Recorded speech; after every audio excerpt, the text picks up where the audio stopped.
YS Jagan వాలంటీర్‌ని ఎంతగా నమ్మాడు అంటే, ఒక నియోజకవర్గంలో వాళ్ళ ఎమ్మెల్యేలని కూడా మర్చిపోయి వాలంటీర్ల తర్వాత జగనే అన్నట్టుగా ప్రజలందరికీ కూడా చూపించినటువంటి ఒక అద్భుతం అనుకోవచ్చు.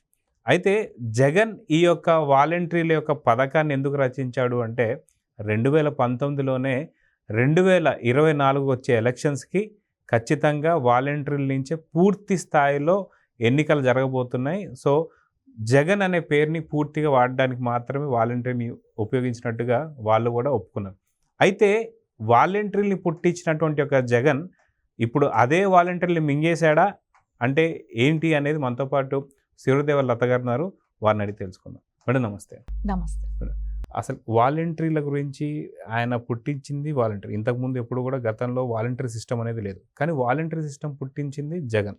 అది ఎందుకు అనేది వాళ్ళకి సంబంధించిన పార్టీ వర్గాలే చెప్తున్నాయి. ఏంటి అంటే ఖచ్చితంగా 2019లోనే ఒక ప్రణాళిక రచించారు. ఈ వాలంటీర్లు ప్రతి ఒక్క పథకాన్ని ఇంటికి తీసుకెళ్ళి ఇచ్చి ఇది జగన్ అన్న ఇచ్చాడు. అంటే ఏపీ గవర్నమెంట్ ఇచ్చింది అని చెప్పకుండా జగన్ అన్న ఇచ్చాడు అని చెబుతూ అవాతాతలు కావచ్చు మిగతా స్కీమ్స్ అన్నిటికీ కూడా తీసుకొచ్చారు. కానీ అనుకోకుండా ఏదైతే పీపుల్స్ ఫర్ డెమోక్రసీ అనేటువంటి ఒక ఏదైతే రిటైర్డ్ ఉన్నటువంటి ఒక ఐఏఎస్ ఆఫీసర్లు ఉందో వాళ్ళ సంఘం వేసినటువంటి ఒక పిటిషన్ కావచ్చు, అదేవిధంగా అయితే ఎలక్షన్ కమిషన్ కావచ్చు, వీళ్ళు అందరూ కూడా చేసినటువంటి వాటికి ఎలక్షన్స్కి ఖచ్చితంగా వాలంటీర్లు దూరంగా ఉండాలనే దాంతో పూర్తిగా దెబ్బతిన్నాడు జగన్. అయితే అప్పుడు బలవంతంగా చాలామంది అంటే 1,05,000 మందితో రాజీనామాలు చేయించాడు బలవంతంగా. చేసినటువంటి ఒక వాళ్ళ లైఫ్ కోల్పోయారు. రెన్యువల్ చేయాల్సినటువంటి ఒక 1,15,000 మంది వాళ్ళ లైఫ్ కూడా పూర్తిగా కోల్పోయారని చెప్పేసి అంటున్నారు. ఇప్పుడు ఈ ఇద్దరు కలిసి అంటే ఏదైతే రిజైన్ చేసినటువంటి ఒక ఎవరైతే వాలంటీర్లు ఉన్నారో వాళ్ళు కావచ్చు, రెన్యువల్ చేయించినటువంటి ఒక వాలంటీర్లు వీళ్ళిద్దరూ కలిసి ఇప్పుడు జగన్ మీద కేసు పెడతానికి రెడీగా ఉన్నారని చెప్పేసి అయితే వార్తలు వస్తున్నాయి. ఇప్పుడు ఏపీలో వాలంటీర్ల భవిష్యత్ ఏంటి అంటే ఏం చెప్తారు? అంటే జగన్మోహన్ రెడ్డి దేనికోసం అయితే తీసుకొచ్చాడు ఆయనకైతే ఆయన అనుకున్న విధానికైతే ఫుల్ఫిల్ అయ్యింది. కానీ ఇక్కడ ప్రజలది పూర్తిగా వ్యతిరేకత వచ్చింది. సో దాని మూలన ఈయన ఎన్ని కుట్రలు కుతంత్రాలు వాలంటీర్లు లాంటి వాళ్ళతోనూ ఐపాక్ టీం లాంటి వాళ్ళతోనూ ఈయనకి కావాల్సిన అధికారులతోనూ ఇలా అందరినీ ఈయన మభ్యపెడతా ఈయన పని చేయించకుండా కానీ ప్రజల నుంచి వచ్చిన తీవ్ర వ్యతిరేకత మూలానే ఈరోజు ఈ మెజారిటీ తెలుగుదేశంకి రావటమే కానివ్వండి, ఆయనకి ఘోరమైన వైఫల్యమే కానివ్వండి, ఇవన్నీ కనపడుతున్నాయి. కానీ జగన్మోహన్ రెడ్డి వాలంటీర్లను కూడా పాపం ఎలా మభ్యపెట్టాడు.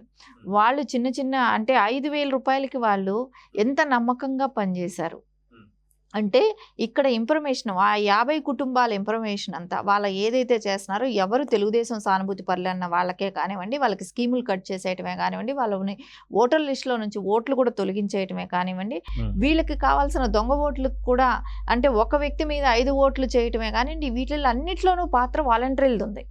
సో అంత గవర్నమెంట్కి కాదు కానీ జగన్మోహన్ రెడ్డికి వాళ్ళు గవర్నమెంట్ జీతాలు తీసుకున్నప్పటికీ కూడా వాళ్ళు జగన్మోహన్ రెడ్డికి తొత్తుల్లాగా పనిచేశారు. ఆయన ఏం చెప్తే అది శిరసా వహించారనమాట వాలంటీర్లు.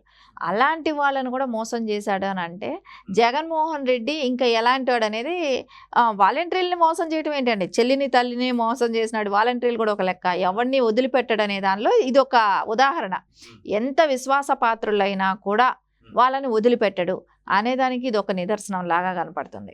ఇప్పుడు ఆయన రిజైన్ చేయమని చెప్తే బలవంతంగా రిజైన్ చేయించిన వాళ్ళు 1,05,000 మందితో రిజైన్ చేయించాడు. ఫిబ్రవరిలోనే రెన్యూల్ చేయాల్సింది ఉండేది, కానీ ఆయన ఎక్కడ రెన్యూల్ కూడా చేయలేదు దాన్ని. అంటే ఆయన చేతిలో అవకాశం పెట్టుకొని ఆయన సీఎంగా ఉన్నప్పుడు రెన్యూల్ చేయాల్సిన దాన్ని కూడా ఎందుకు రెన్యూల్ చేయలేదు అంటే ఆయన గెలుస్తాననే ఫుల్ కాన్ఫిడెంట్ ఉన్నాడు. 175కి వైనాట్ 175 అని మాట్లాడాడు. సో వాలంటీర్లకి ఆ రకంగానే చెప్పాడు. అంటే గెలిచుంటే కూడా వీళ్ళకి అన్యాయం జరిగేది కదా. జగన్మోహన్ రెడ్డి మాట విని వీళ్ళందరూ అంత నమ్మకంగా వీళ్ళు పాపం పనిచేస్తే రేపొద్దున వాళ్ళకి కేసులు పెట్టుకోండి, మీ మీద కేసులు వచ్చినా కూడా మన గవర్నమెంట్ వస్తుంది, నేను చూస్తాను, మీరు దేనికైనా తెగించండి, మీరు ఎక్కడ భయపడద్దండి అని ఇన్ని మాట్లాడిన వ్యక్తి ఈరోజు కేసుల్లో ఇరుక్కొని ఉంటే కూడా ఏమీ చేయడు కదా. సో ఆయన సీఎం అయితే కూడా వీళ్ళని పట్టించుకోడు అనే దానికి ఇది ఒక పెద్ద నిదర్శనం. అసలు ఎంత పెద్ద మోసం చేశాడు, ఏ రకంగా నమ్మించి మోసం చేశాడు. 2,20,000 మంది వాలంటీర్లని ఏ రకంగా నమ్మించాడు. సో దానిలో సగం మంది భయపడో ఈయన మాట నిజంగానే నమ్ము. సో 1,05,000 మంది అయితే రాజీనామా చేశారు, 1,15,000 మంది అయితే కొనసాగించారు. సరే కొనసాగించినా కూడా వాళ్ళది గవర్నమెంట్కి అప్రూవల్ అయిన ఇది కాదు కదా. సో వాళ్ళది రెన్యూల్ చేయాల్సిన బాధ్యత ఉంది, కానీ రెన్యూల్ చేయలేదు. కానీ ఇప్పుడు వాళ్ళ పరిస్థితులు ఏంటి? ఇప్పుడు ఈ 2,20,000 మంది పరిస్థితులు ఏంటి? వాళ్ళకి ఇన్ని సంవత్సరాలు 5 ఏళ్లుగా వాళ్ళు వేరే ఉద్యోగం చేసుకొనివ్వకుండా వేరే వ్యాపారాల్లో ఇంకొక చోట వెళ్ళి ఏదో ఉద్యోగమో ఏదో ఒకటి చేసుకునేవాళ్ళు, పక్క రాష్ట్రాలకు వెళ్ళో ఏదో ఒకటి వాళ్ళు ఉపాధికి అనేది వాళ్ళు చేసుకునేవాళ్ళు. అది కానివ్వకుండా 5,000 రూపాయలతో నువ్వు నమ్మించి ఇది గవర్నమెంట్ ఉద్యోగం, మీకు ఫ్యూచర్ బాగుంటుంది అని చెప్పి నువ్వు నమ్మించి దీనిలో వాడుకుని వాళ్ళ జీవితాలు ఈరోజు అన్యాయం చేసినట్టు కనపడుతుంది కదా. అంటే ఎవరిని కూడా వదిలిపెట్టాడు, దొరికిన వరకు దోచేద్దామన్నట్టు ఆయన దోచుకోవటానికి వాలంటరీ వ్యవస్థను కూడా వాడుకున్నాడు. సో ఇప్పుడు ఐపాక్ టీంతో ఇక్కడ జరిగే ప్రతి ఇన్సిడెంట్, ప్రతి మాట, ప్రతి ఇది కూడా ఈ 50 కుటుంబాల నుంచి వెళ్ళే ఇన్ఫర్మేషనే కానివ్వండి, ప్రతి ఇది కూడా చేర్చివేసే బాధ్యత వాలంటీర్లకు అప్పచెప్పాడు. సో ప్రతి వాళ్ళ నెట్వర్క్ కూడా జగన్మోహన్ రెడ్డి చేతిలో ఉన్నట్టే కదా. సో ఇవన్నీ చూస్తుంటే వాళ్ళని ఏ రకంగా దారుణంగా మోసం చేశాడు. సో ఇంతమంది పిల్లల జీవితాలు అంటే 2,20,000 మంది వాలంటీర్ల జీవితాలు ఈరోజు ఏ రకంగా ఇబ్బందులు పాలయ్యారు. సరే రాజీనామా చేయని వాళ్ళ పరిస్థితి అయినా బాగుంటుంది అనుకుంటే అది కూడా లేదే. రెన్యువల్ చేయకుండా వాళ్ళ లైఫ్ను కూడా అన్యాయం చేశాడు కదా. సో ఇప్పుడు రేపొద్దున వాళ్ళ పరిస్థితులు ఏంటి? సో దీని అంతటికీ కారణం ఎవరు? జగన్మోహన్ రెడ్డి అనేదానికి ఇప్పుడు వాళ్ళు కళ్ళు తెరుచుకునే మాత్రాన లాభం ఏమైనా ఉందా? అయితే గతంలో 2019 టైంలో వాలంటీర్ సిస్టమ్ పెడుతున్నటువంటి సందర్భంలోనే చాలా వరకు ఎవరైతే వాలంటీర్లకు అప్లై చేసే ముందే వాళ్ళని కూడా చాలా రకాలుగా వాళ్ళని ఇంటర్వ్యూస్ చేశారు. ఎలా అంటే ఇతను ఏ కులం వాడు, వాళ్ళకి సంబంధించినటువంటి ఒక సామాజిక వర్గం సంబంధించిన కూడా కాదా, ప్లస్ అక్కడ ఉన్నటువంటి వైసీపీ నేతల నుంచి ఇతను మన పార్టీకి సంబంధించిన క్యాండిడేటా కాదా, ఇలా అన్నీ చేసిన తర్వాత పూర్తిగా చెప్పాలంటే 100%లో దాదాపు 70% వరకు కరడు కట్టినటువంటి వైసీపీకి మద్దతుదారులే కనిపించారు. కానీ రాను రాను వాళ్ళకు కూడా వాళ్ళ ఉన్నటువంటి ఊళ్ళో పరిస్థితులు కావచ్చు, లేదంటే ప్రభుత్వం తీసుకున్నటువంటి విధానాలు కావచ్చు తెలుసుకొని ఈ 70% నుంచి 50% వరకు పూర్తిగా మారిపోయారు. అవును వద్దు, ఇది సరైనటువంటి పద్ధతిలో మనం పోవడం లేదు.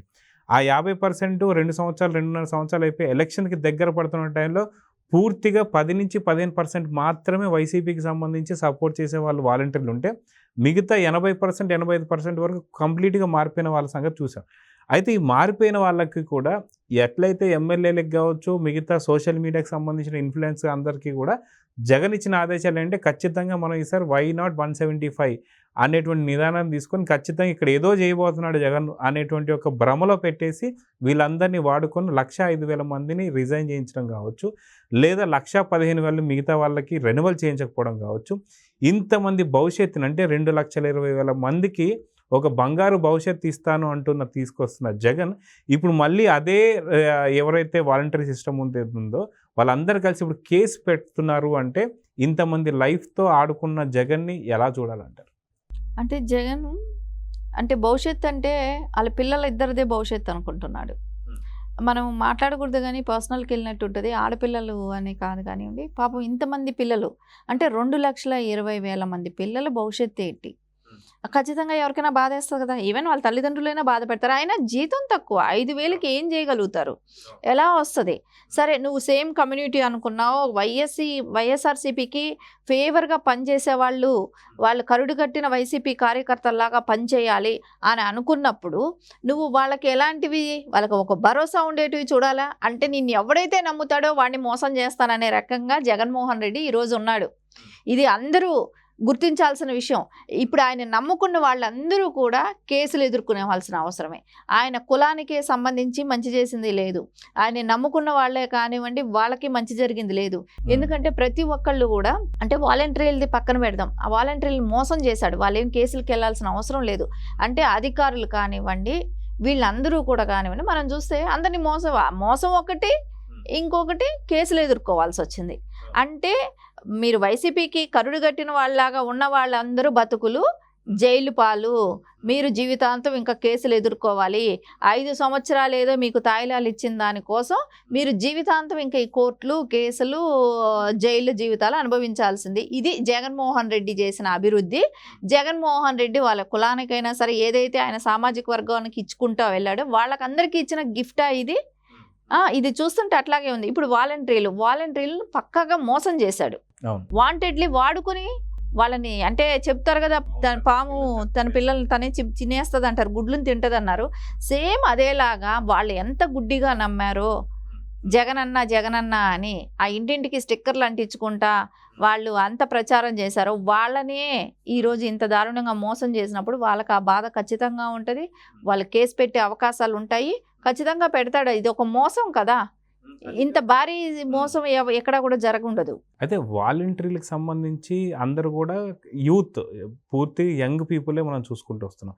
ఎవరైతే 10th ఇంటర్ డిగ్రీలు చేసినటువంటి వాళ్ళు వాళ్ళ ఊళ్ళలో ఉన్నటువంటి వాలంటీర్. ఇప్పుడు వాలంటీర్ల తల్లిదండ్రులే చాలా పక్కాగా చెప్తున్నారు, జగన్ మోసం చేశాడు కాబట్టి జగన్ పైన మనం ఖచ్చితంగా కేసులు తీసుకోవాలి. మీరు అనవసరంగా వినకుండా వైఎస్ఆర్సీపీకి సంబంధించి కొంతమంది ఎవరైతే ఉన్నారో రాజీనామాలు చేసేసి వాళ్ళకి సపోర్ట్ చేయడం అనేది ఇప్పుడు తల్లిదండ్రులు తిడుతున్నారు. ఇప్పుడు వాలంటీర్ల తల్లిదండ్రులు అందరూ కూడా ఖచ్చితంగా కేసులు నమోదు చేస్తాను వెళితే జగన్ ఎదుర్కొంటాడా, దీనికి ఎలాంటి సమాధానం వస్తుంది అంటే ఏం చెప్తారు?